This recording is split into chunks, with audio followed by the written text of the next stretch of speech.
Oke, hai, assalamualaikum semuanya.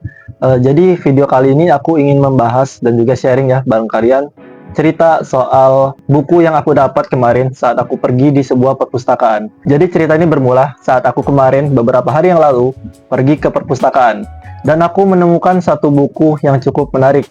Judul bukunya adalah The Pilot's Way yang membahas soal seni memimpin diri, tim dan juga organisasi. Nah, kalau kita pribadi ya, melihat sosok pemimpin, perspektif kita itu seperti apa? Kalau aku sih melihat bahwa pemimpin itu adalah seseorang punya tugas, peran, dan tanggung jawab yang cukup besar. Pemimpin itu mempunyai kekuasaan yang dia bisa menjalankan secara langsung melalui perintah dia.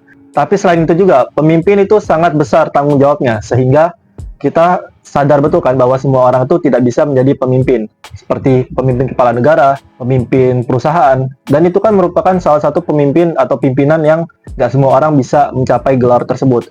Hanya orang-orang tertentu yang mempunyai kapasitas sebagai pemimpin. Nah, di buku The Pilot's Way itu membahas pada dasarnya yang pertama adalah kita melihat sudut pandang seorang pemimpin dari perspektif penerbangan. Nah, kalau kita membahas soal perspektif penerbangan ya, penerbangan itu kita bisa analogikan di dalamnya, itu beberapa unsur yang ada di dalam penerbangan. Seperti di dalam penerbangan itu ada tempat yang dimana itu adalah namanya bandara. Dan kalau untuk di dalam bandara tersebut, itu banyak sekali akses dan juga jalan seperti landasan udara, serta di situ ada pesawat terbang. Di pesawat terbang sendiri akan dikemudikan oleh seorang pilot ataupun captain, dan dibantu juga sama co-pilot, pramugara, pramugari, serta diisi sama penumpang yang menjadi tanggung jawab penuh sebagai pilot tersebut. Sebelum berlanjut, di buku The Pilot's Way aku sudah merangkum beberapa hal penting ya, yang mungkin bisa jadi referensi buat kalian semua, dan juga aku yang masih belajar saat ini. Sebelum kita membahas lebih dalam tentang buku The Pilot's Way, buku ini ditulis oleh dua tokoh utama. Yang pertama adalah Bapak Agung Setiowibowo dan Cerah Iskradono. Nah, lalu apa hubungannya seorang pemimpin untuk diri sendiri, tim organisasi sama pilot? Nah, jadi sebetulnya kita itu adalah semuanya di sini guys, pemimpin. Saya, kalian, dan semua orang yang ada di muka bumi ini sebetulnya mempunyai hakikat sebagai pemimpin. Tapi pemimpin dalam diri sendiri, yang artinya seorang pemimpin itu harus bisa bertanggung jawab akan dirinya sendiri. Layaknya kita mempunyai tanggung jawab, kita mempunyai kekuasaan penuh yang kita bisa kontrol untuk diri kita. Apakah kita itu mempunyai suatu tujuan yang jelas untuk membawa kemana arah kita ini berada, atau kita nggak punya sama sekali arah tujuan, kita mau kemana gitu. Nah, dalam perspektif penerbangan, layaknya seorang pilot, pemimpin harus mempunyai tujuan yang jelas. Tujuan yang ingin dibawa itu seperti apa, akhirnya itu seperti apa, endingnya itu bagus atau enggak, dan harapannya pemimpin akan membawa suatu perubahan. Seperti perspektif seorang pilot, pilot akan memulai menerbangkan pesawat itu dari awal ataupun basic dasarnya, seperti line up ataupun dia siap untuk terbang. Saat itu dia dorong tuasnya dan dia siap untuk menaikkan pesawatnya dengan kekuatan penuh. Saat itu dia take off. Setelah take off, pesawat itu akan melaju di udara dan menjelajah langit secara luas. Dia akan mendaratkan pesawatnya dengan selamat, dengan penuh hati-hati dan juga tanggung jawab, sampai pesawat itu benar-benar sampai di tujuan yang jelas dan juga terarah. Layaknya seorang pemimpin, kita sebagai diri sendiri ataupun kita memimpin organisasi bahkan tim, kita harus punya visi misi yang jelas. Tujuannya apa gitu? Kalau kita pribadi, kita nggak punya visi yang jelas, misi atau eksekusinya itu seperti apa, maka anggota ataupun orang-orang yang kita pimpin ini ngikut kita itu arahnya mau kemana gitu? Tujuannya apa?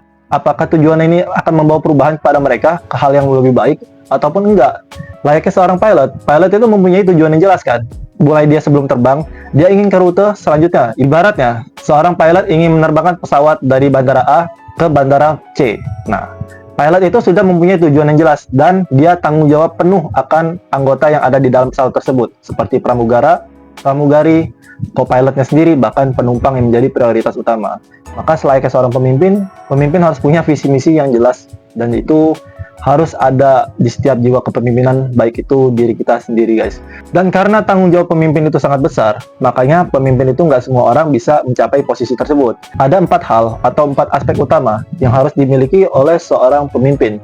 Yang pertama adalah aspek sosial. Aspek sosial di sini, pemimpin harus bisa bergaul, pemimpin harus bisa berinteraksi secara langsung, pemimpin harus memahami betul apa yang dia lakukan di lingkup sosialnya. Dia harus bisa menjalin interaksi dengan baik layaknya seorang makhluk sosial. Maka pemimpin harus bisa menjaga hal tersebut. bisa berbaur, bisa berinteraksi dengan baik, dan menjaga hubungan baik di lingkup sosial. Dan aspek kedua yang harus dimiliki oleh seorang pemimpin adalah jiwa emosional yang terkontrol. Nah, pemimpin itu terkadang kita sendiri merasa bahwa kita tuh ego sama diri kita sendiri kan. Kita memang mempunyai visi dan misi yang terarah. Sebagai seorang pemimpin, tentu kita harus bisa mempunyai kontrol emosional yang cukup stabil. Karena sebagai pemimpin itu kita akan menerima yang namanya suatu kritik ataupun saran. Bahkan kritik itu nggak bisa lepas dari namanya kritik pedas kan. Karena masyarakat itu atau orang-orang mempunyai sudut pandang yang berbeda. Saat seorang pemimpin itu melakukan suatu kesalahan, maka selayaknya seorang pemimpin dia harus menerima apa yang menjadi kesalahan tersebut untuk evaluasi. Makanya di sini pemimpin harus mempunyai emosional yang stabil. Dan aspek ketiga adalah fisik. Fisik di sini bukan berarti fisik seorang pemimpin itu harus besar, layaknya seorang orang yang berbadan besar. Tapi pemimpin itu harus mempunyai fisik yang tangguh, fisik yang kuat.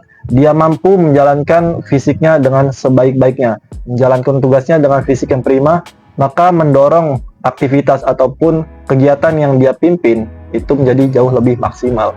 Dan yang terakhir adalah intelektual. Kalau kita membayangkan seorang pemimpin, pemimpin itu mempunyai wawasan yang luas. Pemimpin itu mempunyai intelektual yang bagus.